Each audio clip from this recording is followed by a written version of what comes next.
귀한 찬양 감사드립니다. 네, 반갑습니다. 저는 주진교회에서 사역하고 있는 박성삼 목사라고 합니다. 네, 또 귀한 예배에 불러주셔서 감사합니다. 제가 주진교회 부임할 당시에 저희 중고등부 한 명이었습니다. 한 명이었어요. 그런데 시간이 지나자 그 학생이 졸업했어요. 0명이었습니다. 근데 지금 2배로 늘어났습니다. 네, 2명이 됐습니다. 2명. 엄청난 부흥이죠. 유초등부는 3명이었습니다.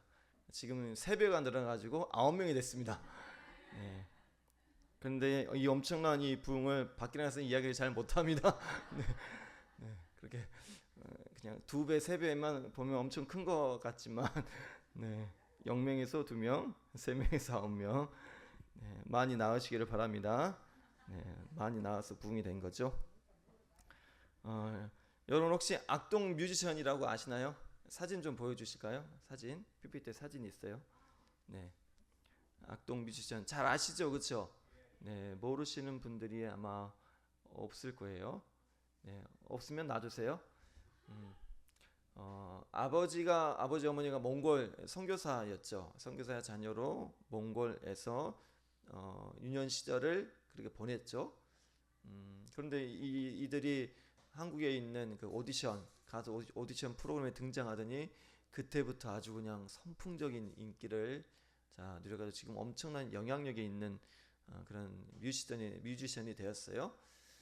이 소문의 낙원이라는 이 노래는 직접적으로 이 복음을 선포하는 CCM은 아니지만 여러분도 가사를 보시고 또 들어보시면 매우 강한 이 복음적인 정서를 조금 담고 있는 것 같아요. 아무래도 이들이 크리스찬이다 보니까 이 이찬혁의 또 악뮤의 노래에는 사실 복음적인 요소들이 알게 모르게 조금 늘 숨어 있더라고요. 특히 이찬혁이라는 이 사람이 그려내는 이 세계관에는 아주 지친 자를 향한 초대, 쉼, 그리고 회복, 낙원에 대한 이 갈망 같은 이 성경적인 이미지가 스며들어 있다라는 거죠. 자, 인간은 이 모두 쉼을 갈망하는 나그네다라는 메시지가 담겨져 있어요. 이 지치고 병든 나그네, 또 불치병, 도시, 외톨이 같은 표현이 등장을 하죠.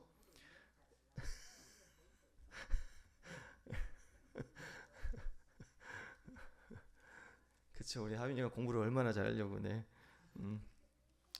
자, 이 같은 이 표현들은 이 단순한 이 우울을 묘사하기보다도 이 현대인의 영적인 상태를 보여줘요. 자, 성경도 인간을 자주 나그네다라고 이렇게 표현을 하죠. 자, 수고하고 무거운 짐진 자라 다 내게로 오라, 내가 너희를 쉬게 하리라. 이 노래 속의 사람들은요, 보면 경쟁에 지쳐 있고 관계 속에 소외되어 있고 마음의 병을 안고 살아가는 사람들이에요. 그런데 이 소문의 낙원은 그런 사람들을 향해 잠깐 앉아요. 그리고 여긴 괜찮아요 라고 초대를 하고 있어요. 자, 이 점에서 이 노래는 이 복음의 정서와 굉장히 닮아 있다라는 거예요. 복음은 먼저 너는 왜 그렇게 살았냐라고 말하지 않죠. 지친 너를 내가 위로하기를 원한다. 내가 안아주기를 원한다. 이게 복음의 출발점이죠. 또 이 흥미로운 점은 이 노래의 낙원이 완전히 현실적이진 않다는 거죠. 제목부터가 뭐예요? 소문의 낙원이에요. 즉 모두가 있다고는 말하지만 아무도 완전히 도달하지 못했고 어딘가에 존재할 것 같은 장소로 묘사가 돼요. 천국이 그런 곳이잖아요. 그렇죠? 우리는 말을 합니다. 하지만 완전히 도달하지 못했습니다. 하지만 분명 어딘가에는 존재하는 것이죠. 자, 이것은 전도서에서 말하는 정서와도 매우 닮아 있어요. 인간은 완전한 사랑, 완전한 쉼, 완전한 안전, 그리고 완전한 소속을 갈망하지만 여러분, 세상에는 이것들이 존재하지 않아요. 이런 완전한 완벽한 것이 존재하지 않아요. 그래서 복음은 바로 그 갈망의 실체를 하나님 나라로 우리에게 제시해 주고 있는 거예요. 자, 그래서 이 비크리스찬들이 이 노래를 들으면서 설명할 수 없는 위로를 느낀다고 해요. 단순한 감정이 아니라 우리 인간 안에 있는 영혼에 대한 갈망이 건드려지고 있다라고도 볼 수 있는 것 같아요. 또 이 노래 이 소문의 낙원은 예수님을 직접적으로 말하지는 않아요. 하지만 우리 사람 안에 이런 질문을 일으킵니다. 아, 정말 쉴 곳이 있을까? 나 같은 사람도 받아주는 곳이 있을까? 왜 나는 계속 위로를 갈망할까? 세상은 왜 완전한 안식이 없는 것일까? 그런 질문을 주고 있지 않나 싶어요. 자, 이 질문은 복음으로 연결될 수 있는 매우 중요한 통로가 되는 거예요. 복음은 종종 이 논리 이전에 갈망으로 우리를 이끌어갑니다. 자, 예수님도요, 먼저 사람들의 배고픔이나 외로움이나 상처나 수치심을 만지셨어요. 그 후에 진리를 말씀하셨다라는 거예요. 여러분, 이 노래는 하나님을 안 믿는 사람들, 예수님을 모르고 복음을 모르는 사람들에게 좋은 복음적인 영향을 미치는 게 아닌가 싶어요. 긍정적인 영향은 무엇이냐면 조건 없는 위로를 경험하게 한다라는 거예요.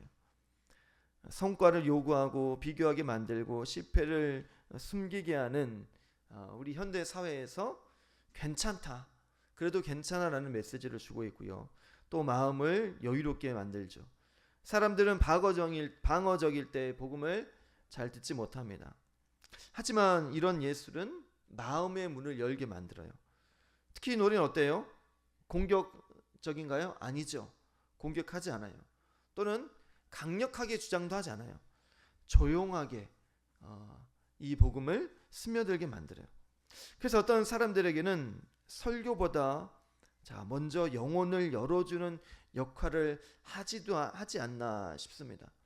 또한 참된 낙원을 찾게 만들 수도 있다는 거예요. 세상은 수많은 가짜 낙원을 약속합니다. 돈이나 관계나 성공이나 자유나 여행이나 자기 실현들. 하지만 결국 사람은 어떻게 됩니까? 다시 공허해집니다. 이 모든 것이 우리의 삶을 다 채우고 있다고 해도 사람은 언젠가 다시 공허하게 되는 거예요. 자, 이 노래는 오히려 우리가 찾는 낙원은 세상 어디에도 완전하게 없구나라는 느낌을 주죠. 그리고 이 지점에서 복음은 참된 안식은 하나님 안에 있다 라는 메시지를 주고 있습니다. 여러분, 만약 이 노래를, 이런 가사를 가진 이 노래를 무명의 기독교 가수나 아니면 교회 공동체가 이런 소문의 낙원 같은 가사를 발표했다면 여러분, 세상의 반응은 어떨까요? 정말 이 인정받은 뮤지션의 노래가 아니라 인정받지 못한 기독교인 가수나 CGM에서 노래를 한다고 하면 어떤 반응이 나올까요? 결국 전도하려는 거 아니냐, 종교 감성이다, CCM 같다, 교회식 위로 같다, 이런 말로 경계하지 않을까 싶어요.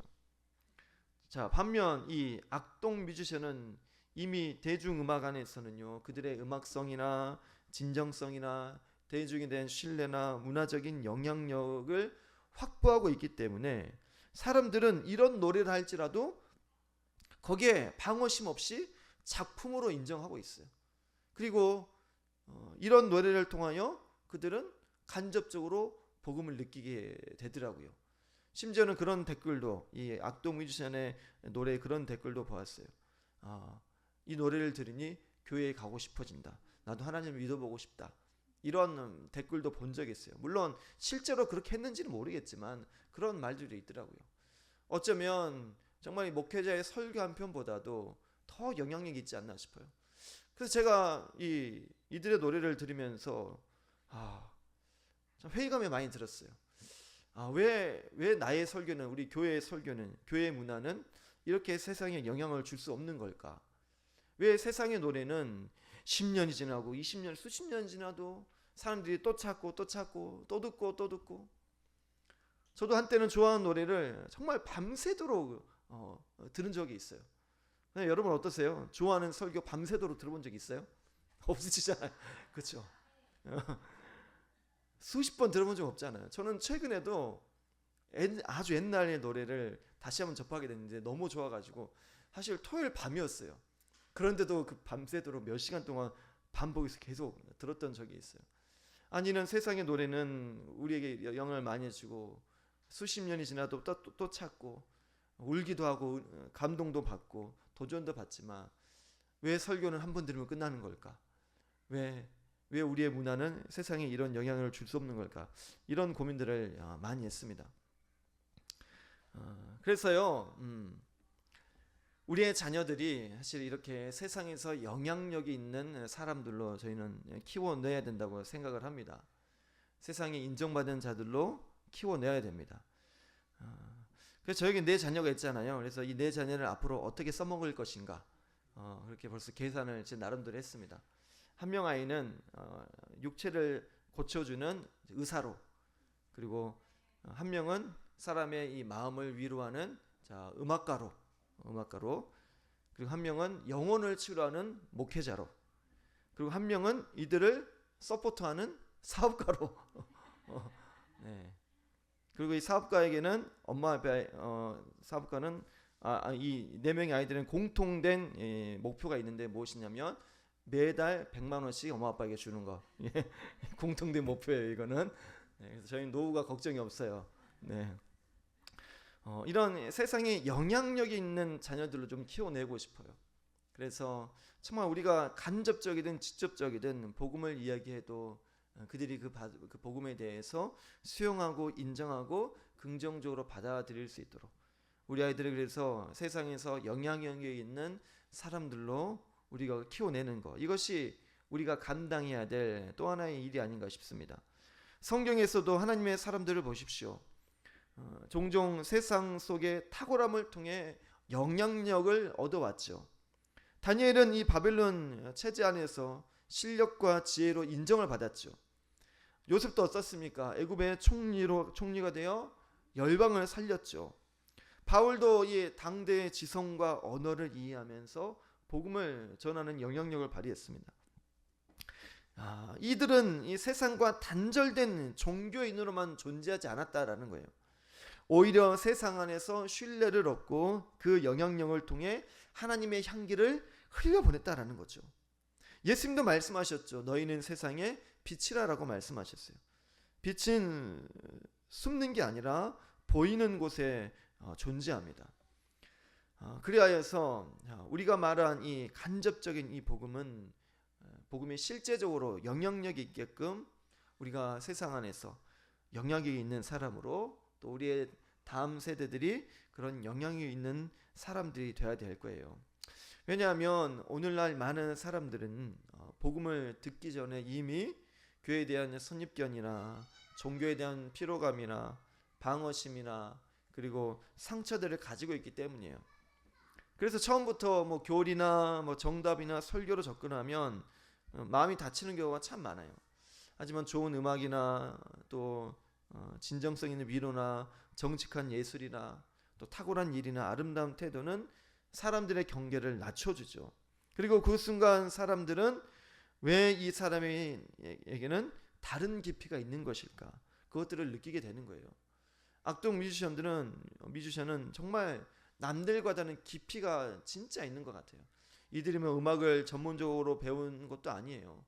그냥 아무것도 없는 몽골에서 할 게 없어서 그냥 늘 방 안에서 기타를 치며 노래를 부르며 이런 음악성이 쌓여져 간 거예요. 사람들은 그런 우리를 궁금해하는 거죠. 도대체 어디에서 저런 진정성이 나온 것일까? 자, 이건 매우 복음적인 통로가 될 거예요. 물론 조심해야 될 것도 있죠. 이런 걸 인기를 얻거나 영향이 있거나 문화적인 성공을 유일한 목적이 돼서는 안 될 거예요. 건강한 방향으로 세상 속에서 탁월함을 추구하되 인정 자체를 우상하지 않고 영향력을 하나님 나라를 위해 사용하는 세대들로 우리가 성장시켜야 될 거예요. 그런데 우리 한국교회가 놓친 부분들이 참 많아요. 사실 한국교회는 어떻습니까? 오랫동안 거룩을 이야기했어요. 세상과는 거리를 두는 거, 또 문화를 회피하는 거, 안전한 내부 언어로 이해한 경험들이 참 많았죠. 물론 나쁜 게 아니죠. 하지만 기독교 콘텐츠는 내부용이 되어버렸고 또 비기독교인들은 접근하기가 어려워져 버렸어요. 반면 예수님은요 사람들의 언어로 말씀하셨어요. 씨 뿌리는 농부, 또 잔치비유, 포도원, 빵, 어부, 즉 사람들의 삶 속의 언어의 진리를 담으셨다라는 거죠. 이런 악동 뮤지션 같은 경우는 이 복음을 노골적으로 설계하지 않아도 인간의 존재의 결핍이나 또 위로에 대한 갈망이나 안식에 대한 동경을 예술에 담아냈어요. 자, 이건 우리 현대인들에게 굉장히 강력한 접촉점이 될 수도 있는 거죠. 그러하기에 우리는 우리의 자녀들을 이런 세상 가운데 영향력이 있는 사람들로 우리가 키워내야 될 것이에요. 이 일을 감당해내신 여러분 되시기를 간절히 원하고 소망합니다. 오늘 우리 함께 봤던 말씀 보면 오병이어를 우리는 단순한 기적으로 많이 이야기하죠. 하지만 이 오병이어의 사건은 지친 무리를 또 쉬게 하고 또 먹이시는 예수님의 목자 되심의 이야기가 되는 겁니다. 자, 예수님은 먼저 능력을 보이신 게 아니에요. 예수님은 사람들을 불쌍히 여기셨어요. 자, 오늘 말씀에 이렇게 얘기하죠. 예수님의 말씀을 듣기 위해 나온 그들, 또 예수님을 보고자 예수님 곁에 모여든 수많은 무리들을 보시면서 예수님은 그들을 어떻게 이야기하셨냐면 목자 없는 양 같다라고 이렇게 이야기하셨어요. 목자 없는 양 같음으로 인하여 불쌍히 여기사라고 이야기하고 있어요. 자, 여기서 이 불쌍은 한자로 어떤 의미입니까? 안입을 쌍쌍자죠. 혼자 있는 거, 같이 있지 않고 혼자 있는 거, 이것을 불쌍하게 여기셨다라는 거예요. 즉 목자 없는 양 같아서 불쌍히 여겨졌다라는 거예요. 그래서 예수님은 어떻게 하셨습니까? 여러 가지로 가르치셨다라는 거예요. 자, 목자 없는 양 같고 불쌍해서 여러 가지로 가르치셨는데 가르치다 보니 때가 저물어 간 거예요. 그래서 먹이기로 하신 거죠. 너희들에게 먹을 것이 있느냐 물으신 거죠.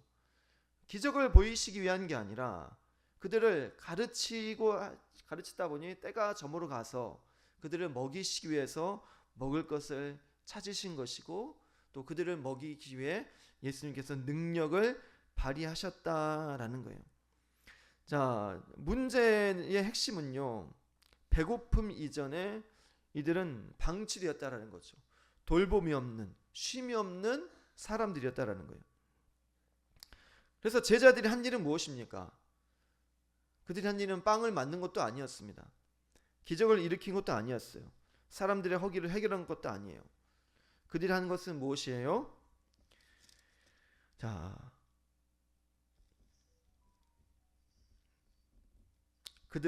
제자들에게 39절에 보니까 제자들에게 명하사 그 모든 사람으로 때를 지어 푸른 잔디 위에 앉게 하시고 때로 100명씩 또는 50명씩 앉힌지라. 제자들이 한 일이 뭐예요? 앉게 한 거예요. 무리를 짓게 한 거예요. 앉힌 거예요. 그리고 예수님은 뭘 하신 거예요? 41절 보니까 예수께서 떡 5개와 물고기 2마리를 가지사 하늘을 우러러 축사하시고 떡을 떼어 제자들에게 주어 사람들에게 나누어 주게 하시고 또 물고기 2마리도 모든 사람에게 나누어 주시매. 자, 먹이신 거 누가 한 겁니까? 예수님이 하신 거예요. 제자들이 한 일은 무엇이에요? 그들을 앉게 한 거예요. 잠깐 앉아요라고 이야기한 것뿐이에요. 잠깐 앉아보세요.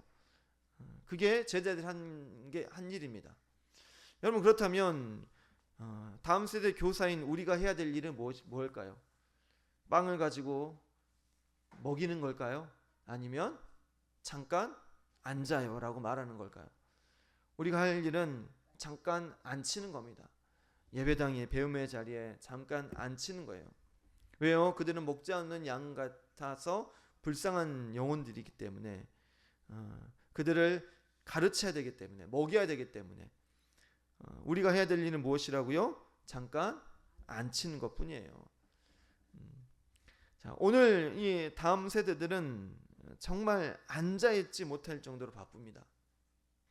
성적 때문에, 입시 때문에, 스펙 때문에, 비교 때문에 또 자기를 증명해내기 위해 미래가 불안해서 계속 달립니다. 몸은 교회에 와 있어도요, 마음은 계속 거기에 가 있는 거죠. 계속 불안하죠. 계속 경쟁 중이죠. 어떠한 이 이야기를 좀 들은 적이 있는데 한 신부님의 이야기였어요. 우울증이 있는 이 고등학생이 상담을 받으러 온 거예요. 머리를 이렇게 길었다고 해요. 고개를 푹 숙이니까 머리가 훅 내려면서 사람 얼굴은 안 보이고 그냥 시커먼 그냥 머리카락만, 그렇게 1시간 동안 이야기를 하셨다고 해요. 이야기를 들어보니까 이래요. 조금 시골에 있던 학생이었는데 그래도 나름 공부를 잘했나 봐요. 그래서 선생님이 어머니 우리 누구누구는 여기에 있기 너무 아깝습니다. 조금 더 큰 도시로 보내야 될 것 같습니다. 거기에 갔더니 1등을 한 거예요. 그랬더니 거기에서도 여기에 있기는 아깝습니다. 더 큰 도시로 가면 좋겠다고. 더 큰 도시로 갔어요. 거기 갔더니 거기서도 탑이 된 거예요. 여기에 있기 아깝습니다. 더 큰 도시로 가야 되겠습니다. 그래서 이 강남의 특목고에 들어갔다고 해요. 그 아이가 바로 우리 아이들이 했으면 좋겠습니다. 이제 기숙사를 들어간 거죠. 근데 거기에서는 뭐 저는 잘 거기를 잘 모르기 때문에, 근데 거의 뭐 기숙사 생활하는 뭐 1월달, 2월달에 뭐 거의 뭐 그 1년 과정을 거의 다 마스터한다고 해요. 그래서 이 3년을 있는 아이들은 대부분 없다고 해요. 다 뭐 2년 정도 되면 다들 뭐 좋은 대학으로 유학으로 다 뻗어 나간다고 해요. 그런데 이 정말 실력 있는 이 아이가 우울증에 걸리게 된 일이 무엇이냐면 기숙사에 들어갔습니다. 들어갔는데 치약이 없는 거예요. 치약이. 근데 그 한 기숙사에 6명이 쓴다고 해요. 그래서 친구들에게 나 치약을 안 가져왔는데 누가 좀 치약 좀 빌려줄래? 라고 했더니 치약을 아무도 안 빌려주는 거예요. 그거 뭐 별거라고 뭐 금 짜서 닦는 것도 아닌데 아무도 빌려주지 않더래요. 왜요? 왜 빌려주지 않는 걸까요? 경쟁 상대니까. 어찌됐든 간에 뭐 양치 한번 뭐 안 하는 게 뭐 그렇게 뭐 큰 그건 아니잖아요. 그렇죠? 그러나 뭐 아무튼 뭐 찝찝하기도 하고 불편한 건 사실이죠. 그 아이들의 마음이 그런 거예요. 저 아이가 저걸로 인하여 조금이라도 불편함을 겪게 되면, 공부하는데 장애가 되면 저 아이에게는 손해지만 나에게는 뭐가 되는 거예요? 유익이 되는 거예요. 그러니 완전 경쟁 구도인 거예요. 전혀 돕지도 않고 도움을 받지도 않고 정말 완전히 경쟁 구도로만 살아가는 거예요. 이 아이가 여기서 완전히 멘탈이 무너졌다고 해요. 도대체 이 세계는 무엇인가? 나는 무엇 때문에 이렇게 사는 것일까? 그렇게 해서 오랜 시간 동안 우울증에 걸려 고생을 했다고 해요. 이게 바로 우리 아이들의 현실이에요. 우리 아이들의 살아갈 현실이 아닌가 싶어요. 자, 그래서 우리의 말처럼 잠깐 앉아요라는 말 자체가 사실은 그들에게는 굉장한 위로가 될 수가 있다는 거죠. 왜냐하면 복음은 먼저 더 열심히가 아니라 와서 좀 쉬어라 이기 때문이에요. 예수님의 초청도 그랬어요. 내게 와라, 내게 쉬어라. 여기에 바로 우리 교사들의 이 역할이 있는 거예요. 이 노래 가사처럼 잠깐 앉아 쉬어요. 여기에 따뜻한 스프와 고기가 있어요. 자, 이건 단순한 프로그램의 운영이 아닙니다. 지금 시대의 아이들은요, 정보는 넘쳐나지만 위로는 부족하고 연결은 많아졌죠. 그러나 진짜 안식은 없는 거예요. 그래서 교회학교 교사는 단순히 성경 지식을 전달하는 사람이 아니라 안전하게 앉을 수 있는 분위기를 만드는 사람들이 돼야 되는 거예요. 우리 아이들이 여기 와서 잠깐 쉴 수 있도록, 의심 없이 앉을 수 있도록 그런 환경들을 만들어 줘야 되는 거예요. 사실 많은 아이들은요, 설교보다도 먼저 이걸 느낍니다. 여긴 나를 평가하지는 않는구나. 실패해도 괜찮겠구나. 비교하지 않는구나. 내가 사랑받는구나. 이 순간 아이들은 비로소 여기에 앉기 시작할 거예요. 여기는 세상과 다르구나. 내가 살아가는 경쟁 구도와는 다르구나. 이기적이지 않구나. 나를 사랑하고 나를 위해 주는구나. 내게 관심이 있구나. 이런 마음이 느껴질 때 우리 아이들은 여기에 잠깐 앉을 거예요. 그리고 그때부터 예수님이 그들을 먹이실 겁니다. 그들을 가르치실 겁니다. 우리가 함께하면 예수님께서 먹이십니다. 공급자는 예수님이시죠. 생명의 떡도 예수님이고 만족시키는 분도 예수님이십니다. 제자들은 자리를 만들었습니다. 질서를 세우고 사람들을 데려오고 연결하는 역할을 했습니다. 교사도 마찬가지일 수 있습니다. 우리가 아이들의 영혼을 변화시키는 게 아니죠. 예수님 앞에 앉게 하는 거예요. 그건 부담이면서 동시에 큰 위로가 됩니다. 오늘날 교회는요, 더 자극적인 프로그램, 또 재미있는 컨텐츠, 더 경쟁력 있는 시스템을 고민해요. 물론 그것들이 필요할 수 있습니다.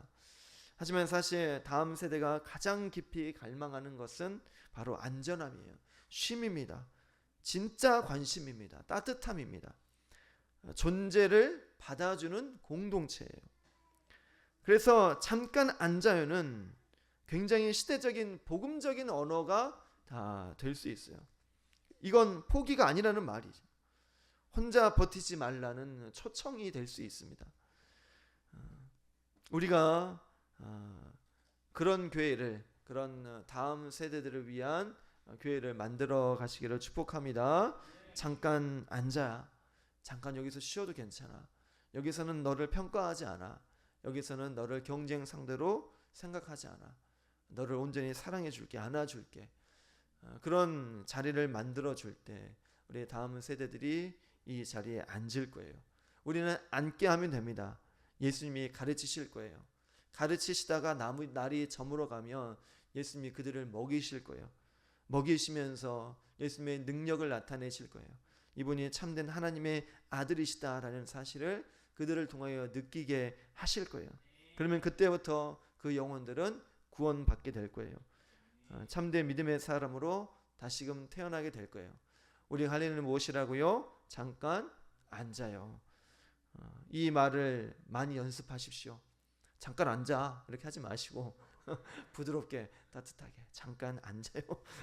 많이 연구해 보십시오. 그래서 우리 아이들이 지치고 또 여러 상처와 아픔 가운데 있는 이 지역의 아이들이 우리 주진교회에 와서 잠깐 앉아 쉬고 먹고 배움을 통해 예수님을 만나서 구원받고 새로운 삶을 살아내는 일 가운데 우리의 주진교회가 귀하게 쓰임받기를 간절히 원하고 소망합니다.